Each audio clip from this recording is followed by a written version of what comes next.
उसकी सजा मिलती है, क्योंकि पुण्य क्षेत्र में पाप का कभी भी विनाश नहीं होता, उनकी तो सजा ही है। तो गोपियों मान जाओ, आपको नग्न अवस्था में स्नान नहीं करना चाहिए। गोपियां नहीं मानी। ग्वाल वालों ने कहा तुमने समझाया, एक भी गोपी मानी? देखो कल ही हमने देखा है स्नान करने के लिए गई थी वो, और वस्त्र उनके तलेठी पे पड़े थे, किनारे पर वस्त्र पड़े थे। इतना जब देखा तो कन्हैया को बड़ी गुस्सा आई। कन्हैया ने कहा काम कियो, पास में कदम का पेड़ उगा हुआ था यमुना जी के किनारे पर। आज भी वो पेड़ है जिस पेड़ पे चढ़कर कन्हैया ने वस्त्रों को हरण किया था। जल के अंदर स्नान कर रही थी गोपियां, प्रभु जो है कदम के पेड़ पे चढ़ गए। कन्हैया ने सोची कितनी भी इनसे कह लो ये मानन वाली ना है, स्त्रियों की हट तो वैसे ही बहुत प्रसिद्ध है, जब मानने वाली नहीं है तो कुछ प्रैक्टिकल करना पड़ेगा। कन्हैया ने मुरली को बजाया और जितने वस्त्र थे सब एक एक कर पेड़ पर टंग गए वस्त्र।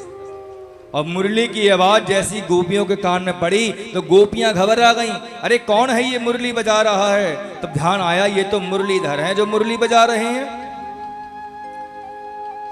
जब कन्हैया को देखा तो हाथ जोड़कर विनती करने, कन्हैया आज हम समझ गए कि हम बहुत बड़ी गलती अपराध कर रहे थे, नग्न अवस्था में स्नान कर रहे थे। आज से तुम्हारी सौगंध, परमपिता परमात्मा की सौगंध, कि आज के बाद हम कभी भी जल में नग्न स्नान नहीं करेंगे। कन्हैया ने कहा ठीक है, तुमने सौगंध खाई है तो अपनी सौगंध पर रहना, कभी तोड़ना मत सौगंध के लिए। कन्हैया उतरे कदम के पेड़ से, जितने भी वस्त्र थे वहीं पर किनारे पर छोड़ दिए। उसके बाद कभी भी गोपियों ने कभी भी को समझाने के लिए प्रभु ने उनके वस्त्रों का हरण किया था, वस्त्रों को छुपाए थे। गोपियों ने जब सौगंध खा ली फिर कभी स्नान नहीं किया। इसी प्रकार प्रभु लीला करने लगे। एक बार की बात है, कार्तिक के मास में गोपियों को देखा यमुना जी के किनारे स्नान कर रही हैं और बालू की मैया की मूर्ति बनाकर, बालू समझ गए? नहीं समझे, रेते की। यमुना जी के रेता निकालती थी प्रातःकालीन ब्रह्म मुहूर्त में, उसकी मूर्ति बनाई मैया की, और बस उनका पूजा अर्चन करके, उनको पूजा अर्चन करके बस यही मांगती थी कि कन्हैया हमको पति के रूप में प्राप्त हो जाए। पति समझ गए?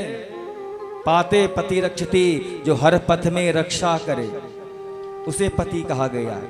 गोपियां की सब इच्छा है कि हमारे लिए जो है कन्हैया पति के रूप में मिल जाए और हमारी हर प्रकार से हर पथ में रक्षा करे। कात्यायनी महामाये महायोगिन्नधीश्वरी नंद गोप सुतन देवी पतिम में कुरुते नमः। पूजा अर्चन कर रही थी, इस श्लोक को बोल रही थी। जो भी कन्याएं कार्तिक के महीने में भगवती मैया की पूजा करती हैं, इस श्लोक को बोलकर करती हैं, तो उनको सुंदर पति की प्राप्ति होती है।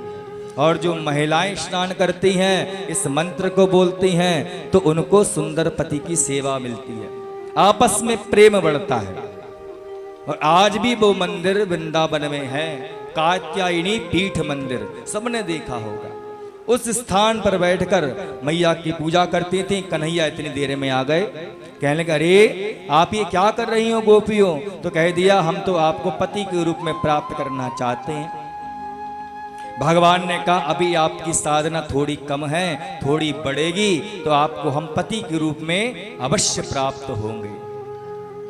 इस प्रकार कह